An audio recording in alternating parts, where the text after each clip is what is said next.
जय हिंद आप सभी को। देखिए ये हमारी एमपी जेल प्रहरी और फॉरेस्ट गार्ड के लिए प्रैक्टिस सेट नंबर 2 है एमसीक्यू सीरीज़ का विज्ञान का। इसके पहले हम एक प्रैक्टिस सेट करा चुके हैं जेल प्रहरी फॉरेस्ट गार्ड एमसीक्यू का टारगेट 20/20 के रूप में। ठीक है, तो आज के प्रैक्टिस सेट नंबर 2 में हम उन क्वेश्चनों को देखने वाले हैं जो जेल प्रहरी प्रीवियस ईयर में या तो पूछे गए हैं या इस बार मोस्ट एक्सपेक्टेड क्वेश्चंस होने वाले हैं। तो जिन्होंने भी फॉर्म डाला है उनके लिए ये वीडियो काफ़ी इम्पोर्टेंट होने वाला है, तो वीडियो को ध्यान से देखना है। ठीक है, और लास्ट में कमेंट करके बताना है कि इनमें से कितने क्वेश्चन आपसे बन रहे थे। पहला क्वेश्चन देखेंगे, सोडियम और पोटेशियम धातु जो बहुत अधिक क्रियाशील होते हैं रखे जाते हैं। तो सोडियम पोटेशियम जो है ये खुले में अगर आप वायुमंडल में इसको छोड़ दोगे तो हवा के साथ यानी ऑक्सीजन के साथ क्रिया करके ये बहुत जलने लगेंगे, इसलिए इनको अत्यधिक ज्वलनशील पदार्थ होने के कारण मिट्टी के तेल में रखा जाता है। ठीक है, तो मिट्टी का तेल इसका राइट आंसर हो जाएगा। और सोडियम एक ऐसी धातु है जिसको आप चाकू से भी काट सकते हो, ऐसे भी क्वेश्चंस पूछे जाते हैं। नेक्स्ट है कि धमनियों का मुख्य कार्य है। देखो धमनियों में रक्त कौन सा बहता है, तो धमनियों में बहता है शुद्ध रक्त। कौन सा रक्त? शुद्ध रक्त। और सिराओं में कौन सा रक्त बहता है? अशुद्ध रक्त। सिराओं में अशुद्ध रक्त और धमनियों में शुद्ध। धमनियों का पूछा है तो शुद्ध रक्त बहेगा। तो शुद्ध रक्त कब बहता है? देखो जब हृदय के पास गंदा रक्त लाएंगे अशुद्ध रक्त और हृदय इसको रेक्टिफाई करके प्यूरिफाई करके इसको शुद्ध करके भेजता है, तो धमनियों के माध्यम से भेजेगा। तो ऑप्शन में से आप देख सकते हो कि ऑप्शन जो आपका कौन सा राइट हो सकता है। तो ऑक्सीजनेटेड जिसमें ऑक्सीजन है वो शुद्ध रक्त है। हृदय से शरीर के विभिन्न हिस्सों में ले जाने का काम कौन करेगा? धमनी। लेकिन अशुद्ध रक्त को हृदय की तरफ लाने के लिए काम कौन करेगा? सिराएं। ठीक है, चलो नेक्स्ट क्वेश्चन देखेंगे कि ठंडी हवा में जो भूमि से समुद्र की ओर चलती है डॉट डॉट के कारण होती है। तो ठंडी हवा जो भूमि से समुद्र की ओर चलती है वो थल समीर के कारण होती है। नेक्स्ट है, निम्न में से कौन सा ग्रह पूर्व से पश्चिम की ओर घूर्णन करता है? हमारी पृथ्वी पश्चिम से पूर्व की ओर घूर्णन करती है, लेकिन इसमें से पूर्व से पश्चिम पूछा है। तो याद रखिएगा, बहुत ही इम्पोर्टेंट क्वेश्चन है कि शुक्र और यूरेनस ये दोनों ग्रह जो है ना पूर्व से पश्चिम की ओर घूर्णन करते हैं। ठीक है, नेक्स्ट क्वेश्चन देखेंगे कि बल्ब में एक पतला तार होता है जो तब जलता है जब विद्युत धारा प्रवाहित होती है, इसे डॉट डॉट कहते हैं। तो किसी भी बल्ब के अंदर जो पहले के बल्ब होते थे उसमें एक पतला तार था, वो जड़ता था, तो वो जो है ना आपका उसको बोलते हैं फिलामेंट। फिलामेंट है जिसको आप पतले तार को बोलते हैं। ठीक है, नेक्स्ट है वो लघुत्तम समय अंतराल जिसे सामान्य रूप से घड़ियों से मापा जा सकता है। तो ये क्वेश्चन तो सभी को पता होगा, बहुत ही सिंपल क्वेश्चन है। सबसे कम का समय अंतराल होता है घड़ियों से जो नापते हैं समय की सबसे छोटी इकाई सेकंड। नेक्स्ट देखेंगे, 6 से 8 साल की उम्र के बीच बच्चों के 2 दांत गिरते हैं, उन्हें डॉट डॉट कहा जाता है। तो 6 से 8 साल के जो बच्चे होते हैं उनके दांत गिरते हैं तो उन्हें बोलते हैं दूध के दांत। अक्सर आपने सुना होगा कि दूध के दांत गिरे नहीं और सेखी बघारने लगे। ठीक है, नेक्स्ट है पेरिस्कोप, एक ऐसा यंत्र है जो इसका प्रयोग करता है।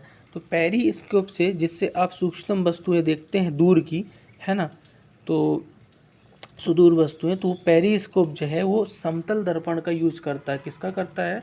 समतल दर्पण का। ठीक है, नेक्स्ट क्वेश्चन देखेंगे कि घास में मौजूद एक विशेष प्रकार का कार्बोहाइड्रेट जिसे मानव द्वारा पचाया नहीं जा सकता डॉट डॉट है।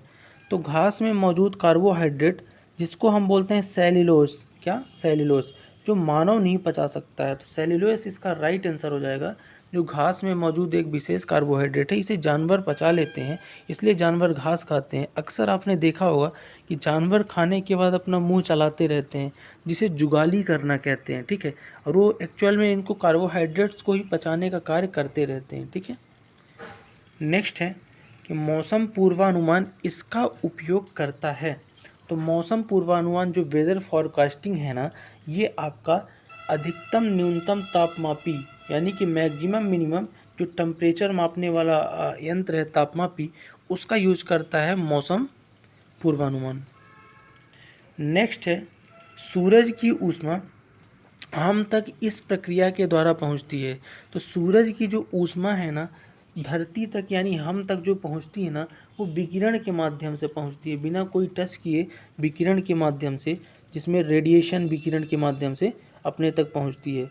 अगर मैं ऊष्मा के संवहन की बात करूं तो 3 तरह के होता है मूलली आपका। एक होता है कौन सा, कंडक्शन, जिसको आप चालन बोलते हो। दूसरा होता है कन्वेक्शन, संवहन।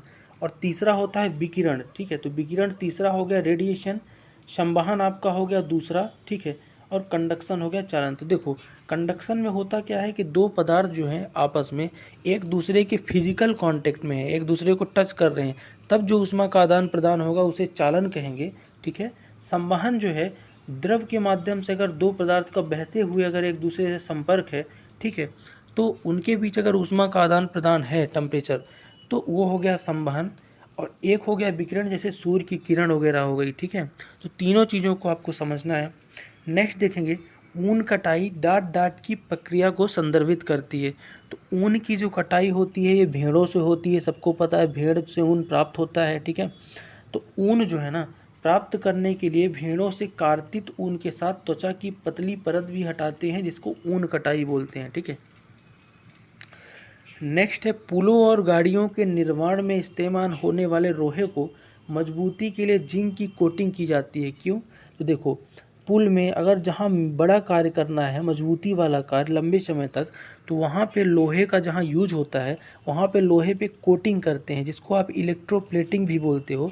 यानी कि उसके ऊपर कोई अन्य धातु को लगाते हैं एक तरह से कवर के रूप में। तो ये करते हैं संक्षारण यानी जंग से बचाने के लिए। ठीक है, तो संक्षारण से जंग से बचाने के लिए करेंगे। ठीक, नेक्स्ट देखेंगे, टार्चें इसका प्रयोग करती हैं। तो टार्चें किसका प्रयोग करती हैं? तो टार्च होती है ना, ये आपका हमेशा याद रखिएगा, अवतल दर्पण का प्रयोग करते हैं। किसका? अवतल दर्पण का। तो टार्च अवतल दर्पण राइट आंसर हो जाएगा।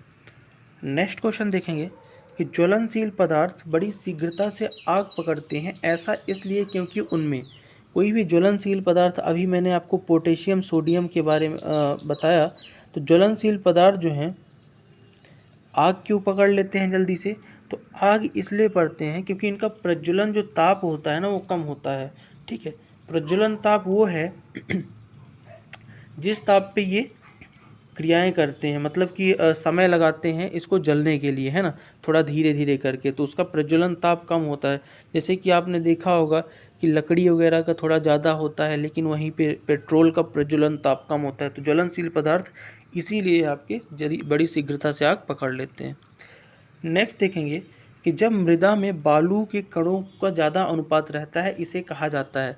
तो मिट्टी में जब बालू के कण ज़्यादा आ जाते हैं, तो बालू ज़्यादा आए तो बालू से बनने वाली मिट्टी आपकी बलुई मिट्टी हो जाएगी। कौन सी मिट्टी? बलुई मिट्टी। नेक्स्ट है WWTP, यानी WWTP का विस्तृत रूप बताना है। तो बेस्ट वाटर ट्रीटमेंट आपका हो जाएगा राइट आंसर, यानी best water treatment plant, WWTP। ठीक है, W for waste, W for water, T for treatment, P for plant, waste water treatment plant इसका राइट आंसर हो जाएगा। अगला देखेंगे कि विद्युत प्रतिरोध को डॉट डॉट मात्रक में मापा जाता है। तो विद्युत प्रतिरोध जो होता है, रेजिस्टेंस, इसको आप मापते कैसे हो? तो ओम के द्वारा मापते हो। उसकी यूनिट क्या है? ओम। ओम इसका राइट आंसर हो जाएगा। ओम एक व्यक्ति हैं जॉर्ज साइमन ओम, जिनने ओम का नियम दिया था। ठीक है, विद्युत के लिए और प्रतिरोध के लिए।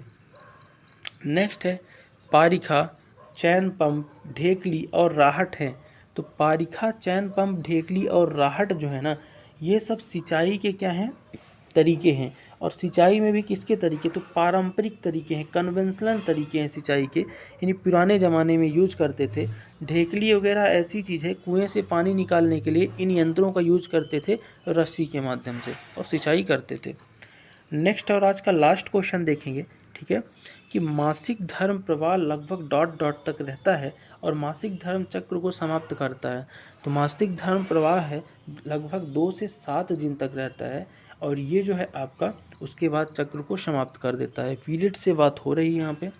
ठीक है, तो ये थे आपके टॉप 20 क्वेश्चन आज के लिए MP जेल प्रहरी और फॉरेस्ट गार्ड की संयुक्त भर्ती परीक्षा के लिए ये वीडियो सेगमेंट आपको कैसा लगा कमेंट करके ज़रूर बताइएगा। मिलते हैं नेक्स्ट वीडियो में, तब तक के लिए आप सभी को जय हिंद।